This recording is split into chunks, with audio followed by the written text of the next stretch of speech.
When was the last time you took a real vacation? That means one without your laptop, that you didn't actually do any work or have to check in. I know that sounds crazy. And this episode is brought to you by OwnerBox because that is the main goal. We want to get you out of the day to day. So that way you're not working 60, 70 hours a week and your husband or wife or partner or kids are giving you the look of like, don't you care about me? And I know, but you don't want your business to control you. You need to control your business. So go check out ownerbox.com and schedule a quick call with us today. One system, 1 month, so we don't overwhelm you and your team. I promise it'll be worth it. Thanks. Potent advice and inspiration from real self-made millionaires. Welcome to The Eventual Millionaire with your host, Jaime Masters. Welcome to Eventual Millionaire. I'm Jaime Masters, and today on the show, I am really excited. Apparently, he's been listening to the show for 5-6 years because we looked back through emails from a long time. His name's Paul Schoberg. He runs 2 businesses. He's a serial entrepreneur with True North Realty and Leverage IT Now, Lit. Thank you so much for coming on the show today. Absolutely. Thank you for having me. I'm excited. Well, we knew when I had you coming on the show, like I knew you, quote unquote, right? Sure. But then having you forward that email of how you weren't a millionaire yet and now you have 2 7-figure businesses is ridiculously impressive. So can you tell us a little bit about the before and why you even started listening to the show to begin with? Sure. So I've always considered myself somebody who's kind of had a growth mindset. And so coming out of college, I was trying to figure out kind of what I wanted to do with my life. And I was working for a large government contractor at the time. And actually the real estate market in the 2004-2005 timeframe was going crazy, especially here in the Washington, D.C. And so to try to get an angle or an edge, I actually got my real estate license. And so it just kind of had parallel paths in both those spaces. And I've never dropped one for the other. And it's kind of just grown over time.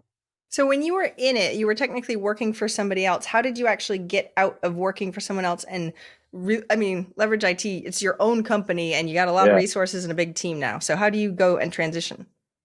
Yeah, so that's a great question. So time and opportunity and good timing. So the large integrator that I was working for was a small company that you might have heard of called Lockheed Martin. It was actually the largest IT provider to the federal government at the time.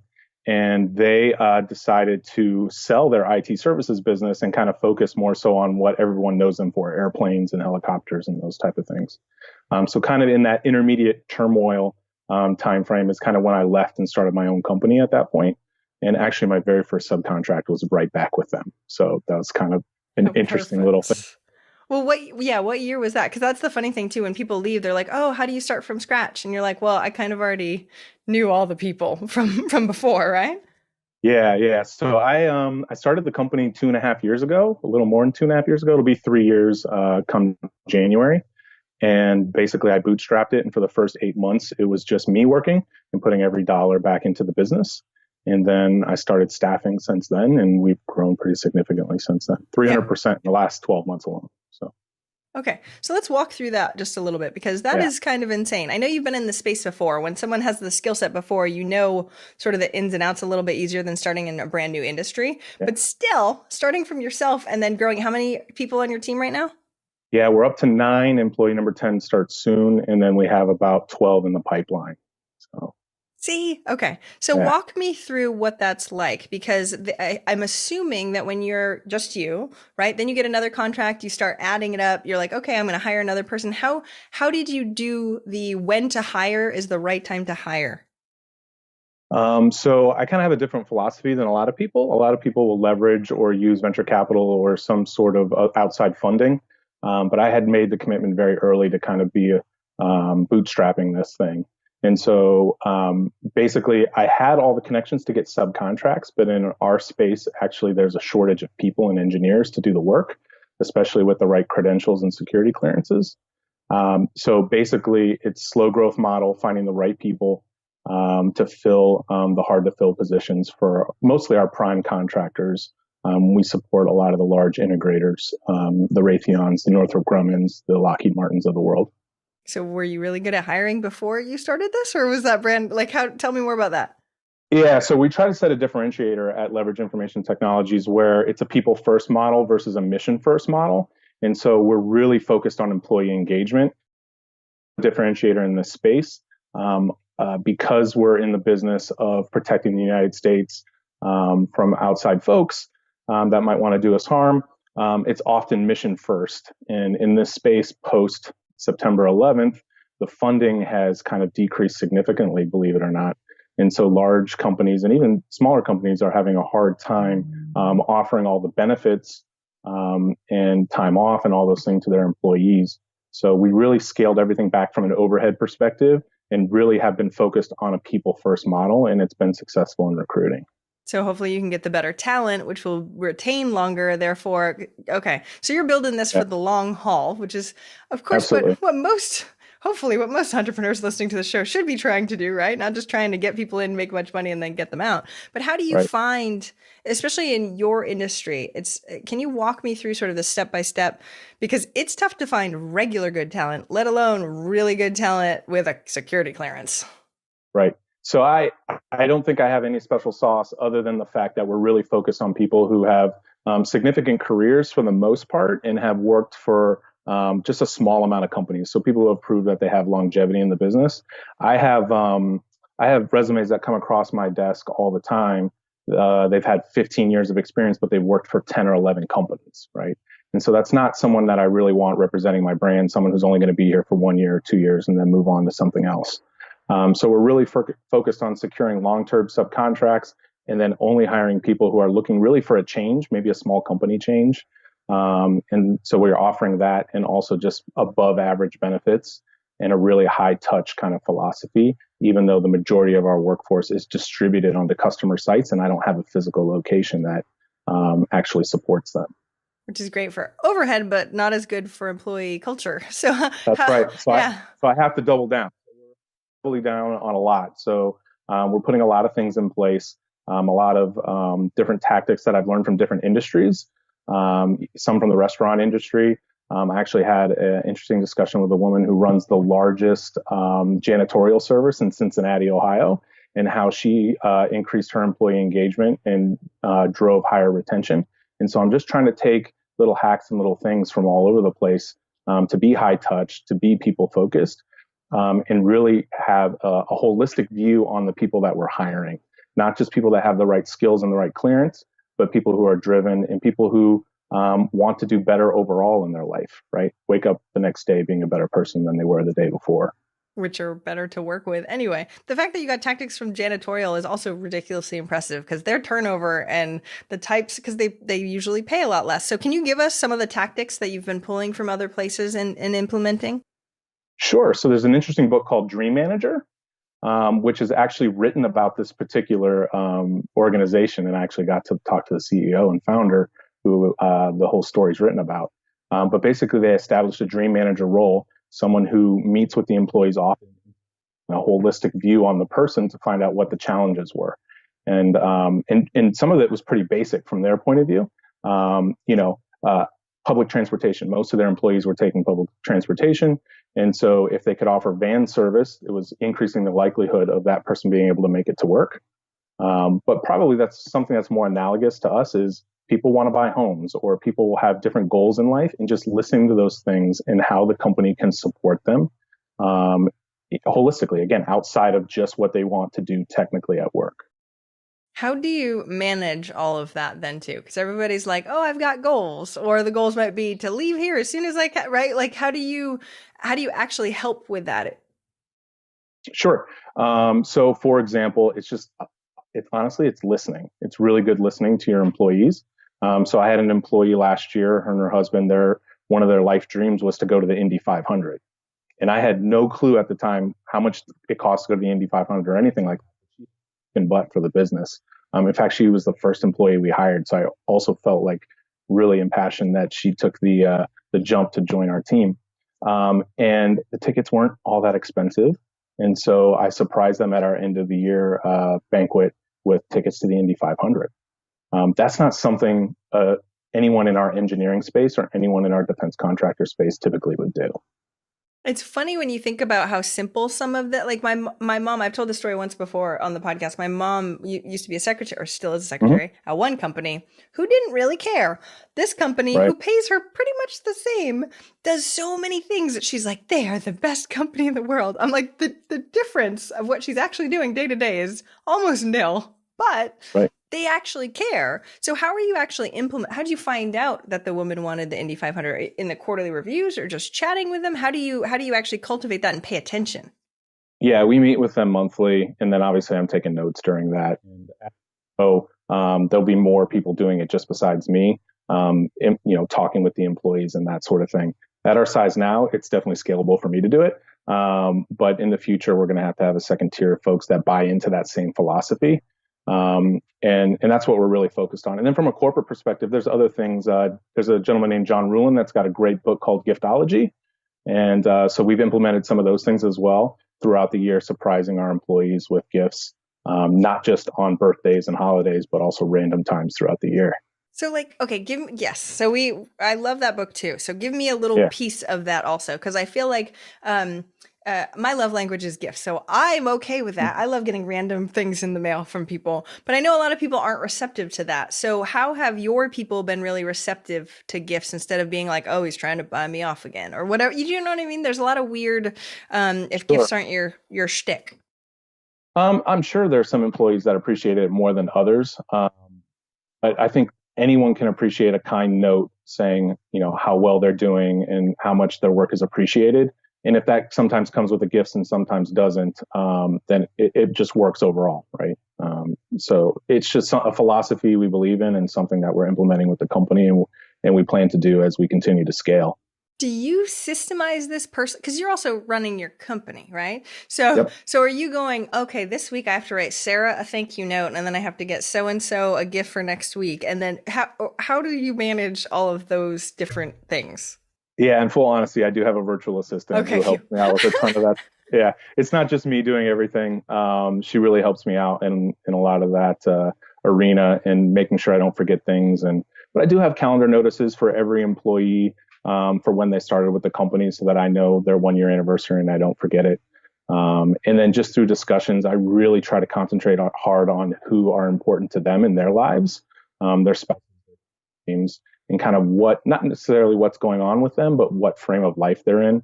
Whether the employee has 2 kids in college or whether there's 4 kids at home and they're involved in baseball all the time. Those are the types of things that I try to keep top of mind when I'm interacting with my employees. So that way, if they're like, oh, I have to run home early, you're like, okay, I get it. You have kids. You really want to see a baseball game, instead of being like, well, no, we have all these things that we have to do. You can do it tomorrow. Yeah. You know what I mean? Absolutely. Right? And Okay. it's just having a high emotional intelligence when it comes to those things. Because if you take care of the people, the mission will take care of itself. And that's really kind of our mantra. Which is very interesting because I used to be an engineer, and emotional intelligence on the engineering side, I just know a lot of the guys I used to hang out with, and you'd be like, okay, right? So the industry that you're in, the fact that you just brought up emotional intelligence is amazing, don't get me wrong. But how do you deal with that if you don't feel like other people on the team have it? Or are you specifically hiring for that? I definitely am looking at that as a discriminator. Some of the top technical talent fall into the typical stereotype of, not really wanting to be high touch or have a squishy boss, as I like to take it. And I just open and honest with them, like, please tell me if this isn't your type of thing, then you don't necessarily have to participate in every single thing that we do that you would consider soft and squishy. But I think it's something that's missing in this arena, and that we are supplying it as a discriminator, and people are vibing with it. And every person who currently works for Lit is somebody who I either worked with in the past or somebody who's worked with somebody who's worked for me. And it's because they're buying into the philosophy, and it's growing organically from that. And you would rather have the option of going like, yeah, he actually does care more, even if it is squishy, right? That you'll retain Absolutely. them just because of that one piece instead of it. That's Yep. awesome. Okay, so the next question that literally pops up though is, what do you give them for gifts? Because I feel like I've done a lot of gifts and now I'm tapped out a little bit, and so I know listening is very, very important, but also I'm a gift giver. So give me any tips that you have on giving cool, awesome gifts. Sure. So things definitely gift giving is not my greatest skill set. So I'm constantly looking for ideas and jotting things down. Let's see, the last one we did was olive oil samples for Oh. cooking. So that was an interesting one that a lot of people hadn't received before. And I just love the idea of like whenever they're using it for cooking, they think about where it came from, Aw, those type of things. So that's a try to great one. focus on things that are for the household. And none of the things that we send are branded. So nothing says lid on it or anything like that. It's really focused on them and how they might use the product. And of course, they're going to be reminded about where those things came from when they use them. That's a really, really great idea. Yeah, we've done like waterproof notepads that go in the shower, which are like $12 on Amazon. They're amazing, Yeah, by the way. yeah, They're so simple and little, but I mean, people are like, "Do you have more of those?" Literally all the time. But it is an interesting thing. I love how you put the nuance because if it's for the household, it's not like we're talking about crazy expensive stuff either. It's not like it has to be a big deal. It's just the thought, right? absolutely, absolutely. See, And they're like, I would definitely recommend John Ruhlin's book Giftology because I think it's not only is John a fantastic guy, I've had the opportunity to meet him, but the book I think is something in our society in general that could go a long way. instead of the crazy Christmas, everybody just goes, yeah, everything's great. It's like, oh no, throughout the entire year, you can actually look as if you care about your people because you do. Okay. But what's amazing though is how, especially when we were talking at the beginning, how important this is to you, right? Mm-hmm. Because there are humongous companies in the space and you can grow, I'm assuming huge for what you're doing. And yet you're doing the slow and steady model, which no offense, most people wouldn't do if they know that they can have all the contacts and get a lot more contracts at a time, right? Sure. So there are plenty of people in my space who grow their companies. Usually the acquisition timeframe is between 30 and 50 people. And so their goal is how quickly can I get to 30 and 50 people to sell or to move on to the next thing. And I really am growing this for the long term because I think it's needed in the space.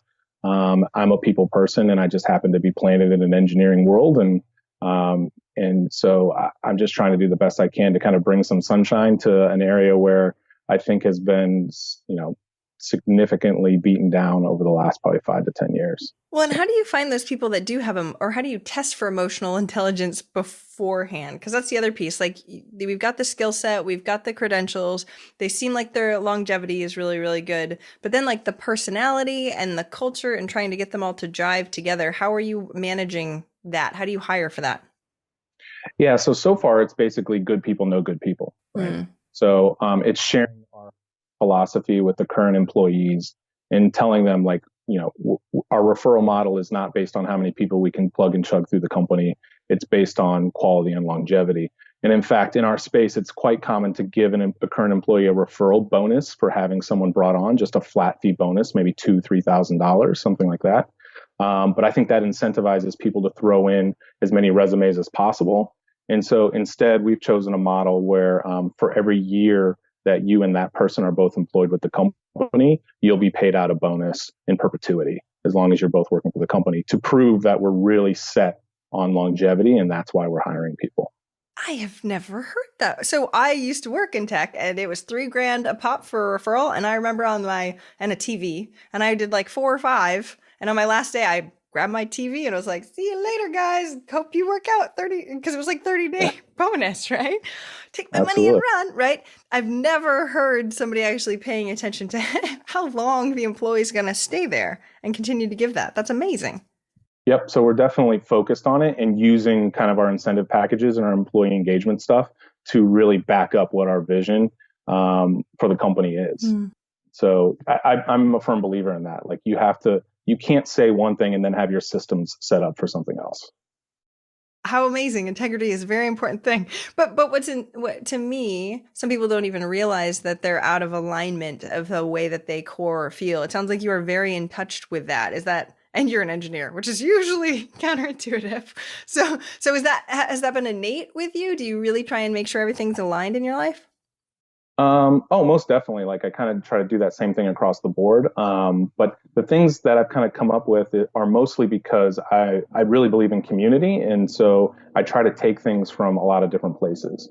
And so I am involved in a couple of entrepreneurial communities, and I really try to leverage their experiences, even though the domains and the companies they've built are completely different. I think there's always little things that you can kind of steal and take to apply to your realm or to your specific business. Yeah, growth mindset to the nth degree, which I really appreciate. How do you have any time though? Because you have two businesses and you have kids and you're on Yeah, boards. yeah. I have four kids. My wife's a saint, first of all, so I have to give her all the credit for putting up with me and obviously being on board with kind of the life we lead. But yeah, I rely heavily on systems, especially on the real estate side. I have a lot of vendors and people I work with on that side that I've been doing work with for over a decade, and I just have to know and trust they're going to do their jobs. And I have a process for selling and helping people buy homes that as a potential client of mine that you have to kind of sign up to. And if you don't kind of fit into that mold, then we just don't do business together. Oh, so that creates a lot less resistance and pain in the butt points. Okay. Tell us Sure. about creating the systems then. That's awesome. Yeah. So basically, I took a look at how people are motivated when they buy and sell homes, and I've kind of built that into the process. So if you don't have a high motivation level to buy and or sell, whichever it is, then come talk to me when you kind of do, and I have a set of interview questions that kind of follow that model. And then also, I've been doing this long enough now and doing the system long enough that I have the statistics to back it. So if you follow this model, we will sell your home for 99.5% of list price, and we'll do it in under 15 days. If we choose to deviate from this model, then all bets are off at that point. But I have enough deals under my belt to kind of know. And through the interview process and finding out how they're motivated, you discover very quickly whether there's someone you want to do business with. And in a commission-based space such as real estate, a lot of people will just take whatever client kind of comes their way. And I've chosen to do that very purposefully. And so we choose our clients very wisely. I love that advice. I say it, I don't know how many different times to my clients, Yeah. like, oh, you see this problem that you remember how we said that wasn't an ideal client, but you said yes anyway? I'm just saying, right? And so And it translates perfectly to the IT space in the same way we hire, right? If I accepted anybody who came off the street with a pulse and a clearance and a sniff of the right technical skill set, then they're maybe the person that doesn't fill their time card out regularly, or they leave after 18 months or whatever else. And so we're really trying to focus on slow growth, doing things the right way, hiring the right people, and working with the right clients. See, and everybody else is going, well, I know he can do it because he already had a successful or whatever it is, right? So you can pick and choose your client. So how did you determine at the beginning they have to be highly motivated, right? When you were, especially at the beginning, when you're like, oh, I'm just trying to get clients and trying to get better at this. I mean, it was definitely lessons learned, right, over time. So, if someone calls me, at some point you were really excited to get a client and you just accept them, right? And then before you know it, especially on the real estate side, they're having you drive all over a large geographic area. You're seeing 50 different houses, and then all of a sudden they decide to rent, right? And so if you had asked the right questions right up front, you would have been able to discover that there was some sort of issue that was causing them not to be as highly motivated as you would like them to be.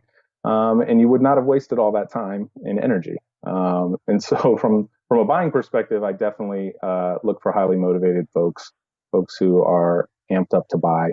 And then from a listing perspective, it's a different set of questions, but it's the same goal, is to find out the motivation level and why they're moving, and make sure that it's gonna be a good match overall.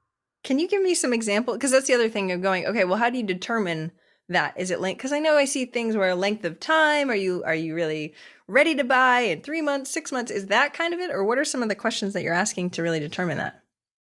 Sure. So on the buying side, you would ask questions like that, like where are you currently living?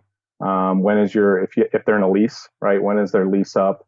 Obviously, as they get towards the end of their lease, they're going to be more motivated to move. If they have 8 months left on their lease, right, then whatever house I show them and they fall in love with, they realistically can't buy, right?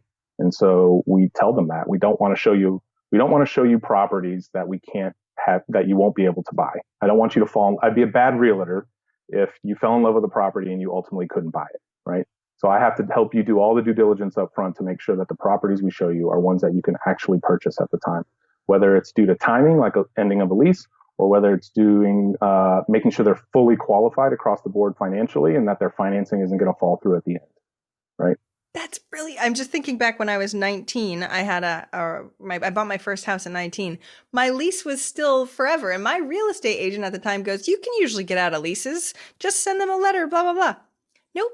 I couldn't. I had to pay for both. Right. It really sucked, right? Right. But that person was just trying to get me into a house at 19 years old, right? I mean, it was a cheap house, but still, me going, oh, I kind of wish I was smarter. Lesson Well, learned, right? that comes back to the long term, right? Like I want to make your experience so great and you're so happy that you're going to refer me to others. And if I put you in a situation where you're paying for your lease and a mortgage, chances are you're not going to refer me to anyone else. Yeah, no, didn't work. Nope, nope.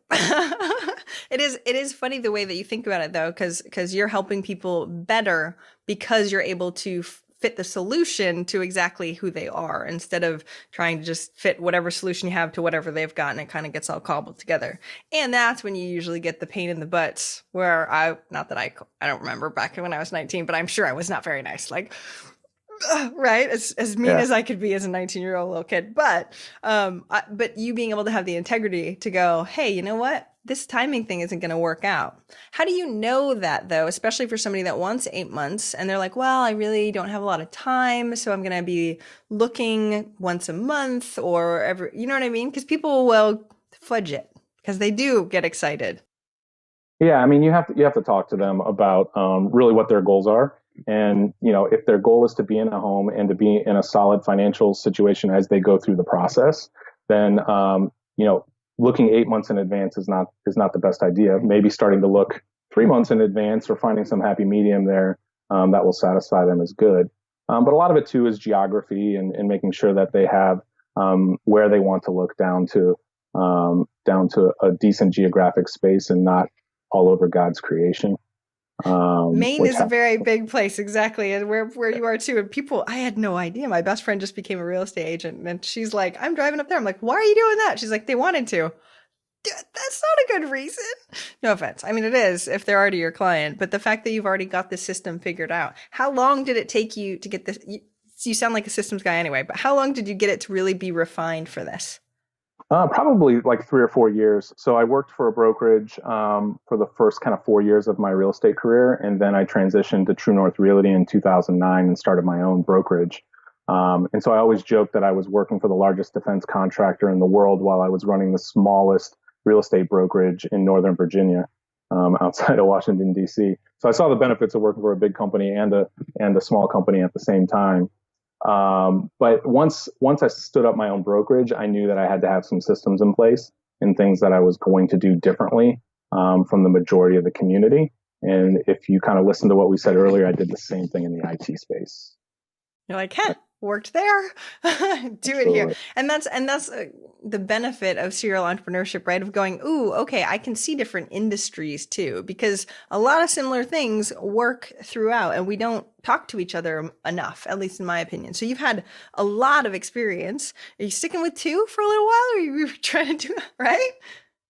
I mean, I guess you could say I have three enterprises if you count my household too. We have 4 children and they're fantastic, and obviously they have their activities and everything as well. Which is why your wife is a saint, by the way. Yes. Yeah, but I think for now, like I'm happy with what we have and happy with the place where both businesses are, and definitely keeping the slow growth model in mind with both those businesses. So do you want your kids to be entrepreneurs too? Like, how old are they? And are they like, Daddy's amazing as an entrepreneur? Yeah, so I have 2 girls and 2 boys, girl, boy. They're 12, 10, 7, and 5. And they see what I do. They see how hard I work. But at the same time, I'm there for them when they're needed and when I'm needed every day for them. So I'm there for probably 95 to 99% of dinners and bedtimes. That time's sacred. And but yeah, they routinely sell stuff out in front of the house, and my daughter has an Instagram page where she's selling slime at school, and I'm sure the school probably doesn't want to hear that, but so yeah, they're dabbling as much as you could dabble when you're barely double digits in age. Right. Mine got banned for selling slime at school, so I can't really say anything either. Right. Yeah. But don't you feel like it's an amazing thing to be able to teach your kids something that, especially for me, took a really, really, really long time. And in doing these interviews, the kids, I shouldn't say the kids, the people that are successful earlier had entrepreneurial parents. So, but I also feel, and I want your perspective on this, because now that I'm such an entrepreneur, I tell the kids, oh, be an entrepreneur. And now they're pushing back like, I'm going to work for someone else. I'm like, you are? Right?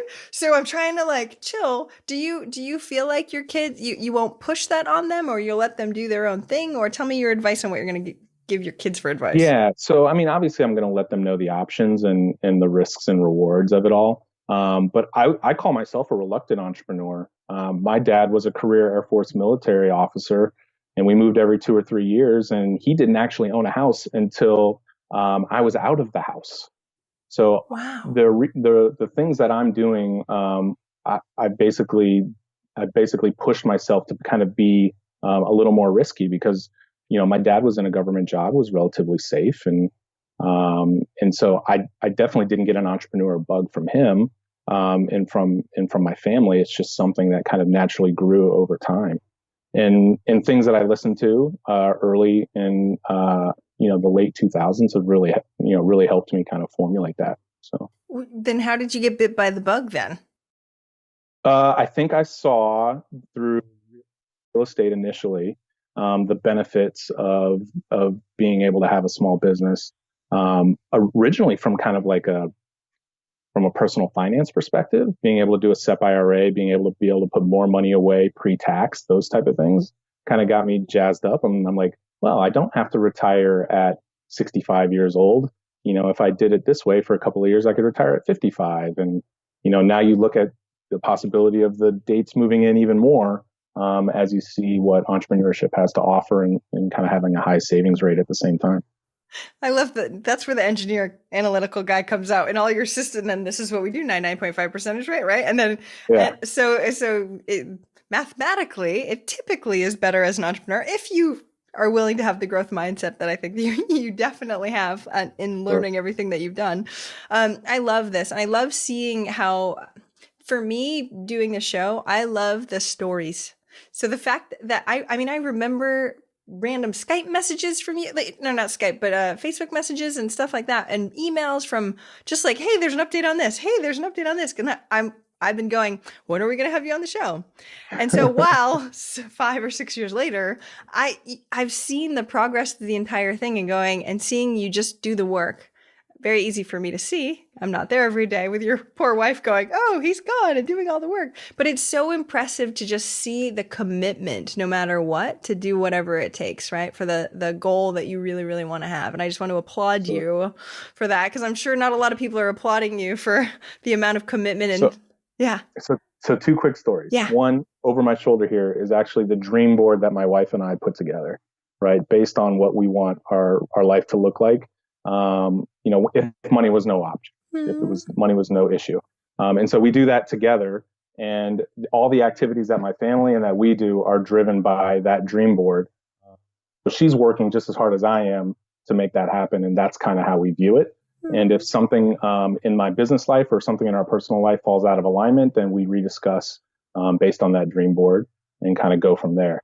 And then the second story I want to tell is I bought an Eventual Millionaire t-shirt. I think maybe the first round that you ever put out. I don't remember what year it was. And I secretly wore it underneath clothes all the time during business meetings, all sorts of things. And then when I did get to net millionaire status, I gave it to my best friend, who is currently wearing it under his clothes and has the same exact goal. What? So I have to thank you for being a part of the journey and let you know that impact is going on and on, whether you know it or not. Oh my gosh, that's amazing. Those shirts were kind of sucky also, so we'll send you some new shirts that you can give away, because I've got a whole bunch more. But that is utterly amazing. And it also is hilarious because the guys that are millionaires that come on the show that have had the shirt don't wear them anymore either. They're like, I don't want to walk around saying I'm an eventual millionaire. I get comments about it, which which is amazing. And I so appreciate that. But I will make sure Leilani will send you some, either for the kiddos or for whatever. My kids wear them to school. Yeah, we get lots of comments. It's hilarious. But thank you for sharing the story. And I have to start wrapping up with the last question, but you're awesome. What's one action listeners can take this week to help move them forward towards their goal of 1 million? I think I would say focus on community, learn from the community. And if there's kind of 3 domains that I think people should focus on: financial intelligence, personal and professional development, and really relationship building. And if you form communities around those areas, and you have kind of this a specific domain you want to be successful in, there's no doubt that it's going to pay off in your time and energy. Building communities in those areas will pay off for you. I have never heard that. You need to write a book on that, just in case nobody's told you that before, because that's awesome. And that's exactly what this is about. Thank you so much for coming on. Where can we find out more about you and the business and all that fun stuff online? Sure. So I do a weekly subscription blog at 3 Action Thursday, so people can sign up and kind of see some of my content there. But I'm also on Facebook and Twitter and LinkedIn, and I'm more than happy to engage with people. So please hit me up. Awesome. And it's 3 Action Thursday?